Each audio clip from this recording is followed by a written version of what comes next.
Federated identity with a third-party service is a crucial concept within Domain 5, Identity and Access Management, IAM, for the CISSP certification. This approach allows users to authenticate once and gain access to resources across multiple organizations. By leveraging third-party services for federated identity, organizations centralize authentication processes. This not only simplifies access management, but also enhances security, user convenience, and fosters better collaboration. Integrating federated identity solutions is vital for modern enterprise IAM strategies, ensuring robust security while streamlining access for users. In this slide, we'll delve into the concept of federated identity, starting with an overview. Federated identity allows for single sign-on, SSO, across multiple organizations, which centralizes authentication processes and simplifies overall access management. The significance of federated identity can't be overstated. It not only enhances security by reducing the need for multiple passwords, but also improves user convenience, making it easier for individuals to access the services they need without juggling multiple credentials. This streamlined access fosters better collaboration and is a cornerstone of modern enterprise IAM strategies. Now, let's delve into the key concepts of federated identity. We'll start with the role of the identity provider, or IdP. The IdP is responsible for authenticating user identities. Examples of popular IdPs include Okta and Microsoft Azure AD. Next, we'll discuss service providers, or SPs. Service providers rely on the IdP for authentication, meaning they outsource the user authentication process. Examples of SPs include Salesforce and Google Workspace. Finally, we'll cover the main authentication protocols used in federated identity: SAML, OAuth, and OpenID Connect. Each of these protocols facilitates the secure exchange of authentication information between the IdP and SPs.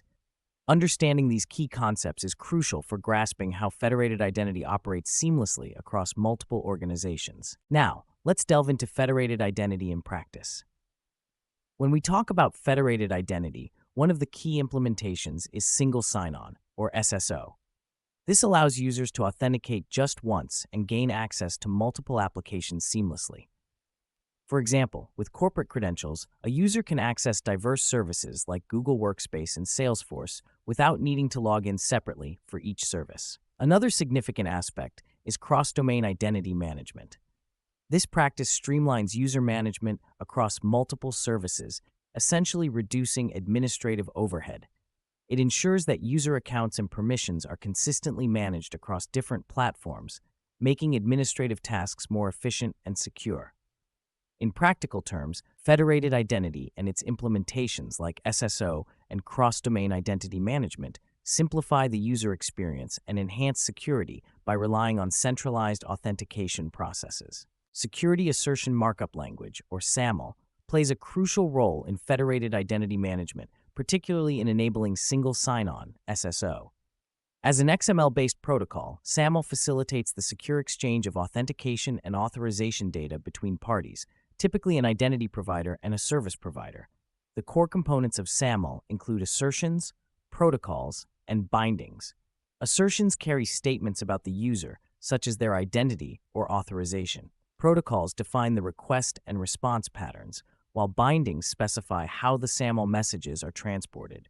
For a practical use case, consider employees needing access to a cloud-based HR system.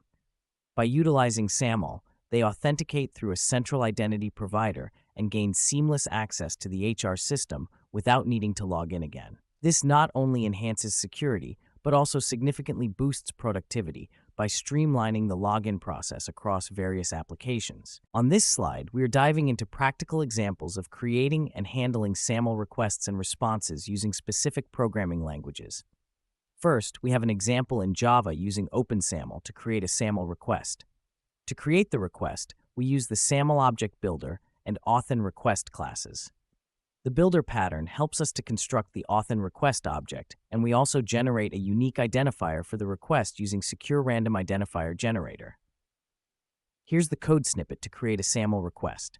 Java SAML Object Builder AuthInRequest builder equals SAML Object Builder AuthInRequest builder factory.getBuilder AuthInRequest.defaultElementName AuthInRequest request equals builder.buildObject.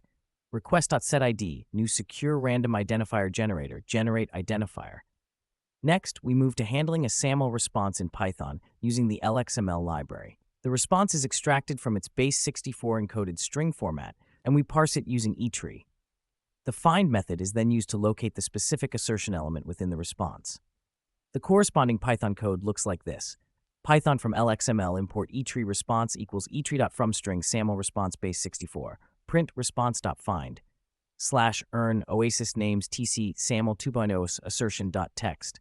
These examples give you a practical glimpse into how SAML can be integrated and manipulated across different programming environments.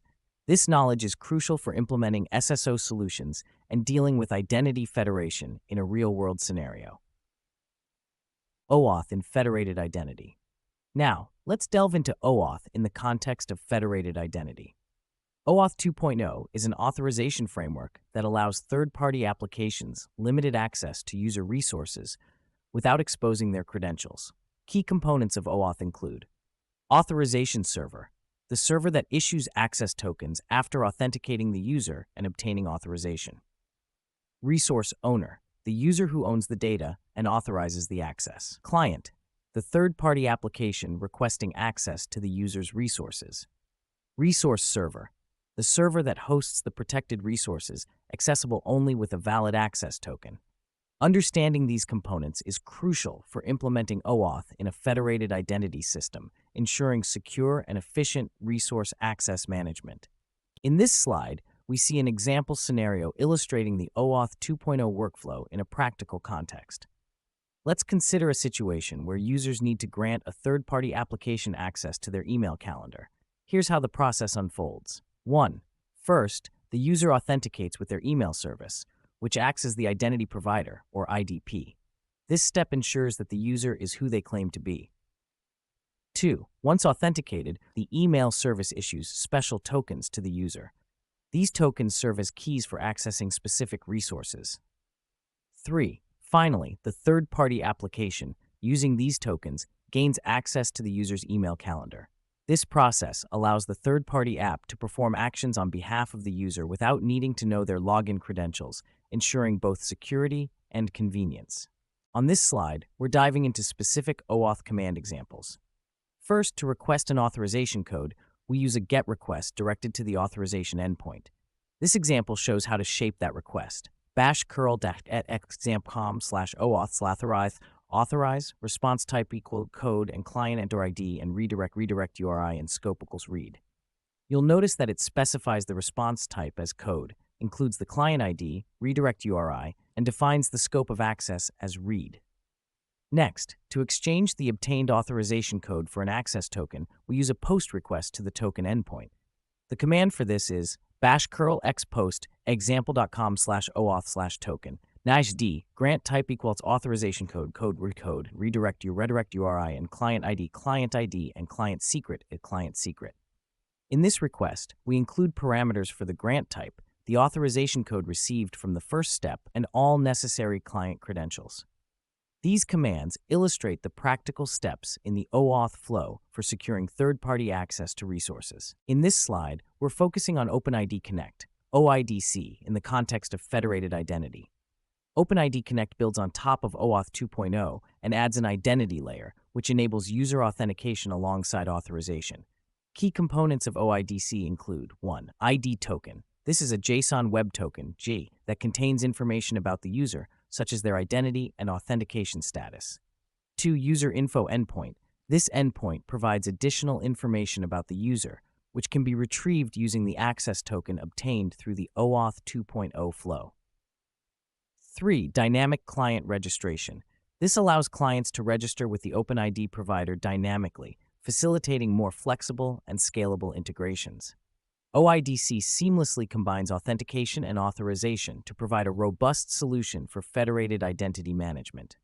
In this slide, we're looking at an example of how OpenID Connect can be used in a real-world scenario. Imagine a user wanting to log into a news website using their social media account. In this case, the social media platform acts as the identity provider, IdP, and the news website acts as the service provider, SP. Here's the process. 1. The user initiates the login process on the news website. 2. The website then redirects the user to the social media platform for authentication. 3. After successfully authenticating, the social media platform sends an ID token back to the news website. 4. The news website verifies this token to confirm the user's identity, allowing seamless and secure login. This approach streamlines the user's experience by eliminating the need to create yet another set of login credentials, while leveraging the robust authentication mechanisms provided by major social media platforms. In this slide, we're exploring a real-world scenario and best practices for federated identity management, particularly focusing on organizational collaboration with partners. In our example, employees need seamless access to resources across different organizations. Federated identity helps simplify the cross-organization authentication process, allowing employees to access required resources smoothly. To ensure the effectiveness and security of these federated identity frameworks, there are several best practices to follow. 1. Regularly update and audit federation agreements.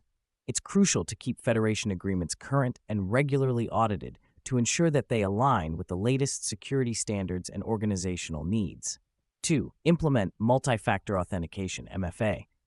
Adding an extra layer of security by using MFA can significantly reduce risks associated with compromised credentials.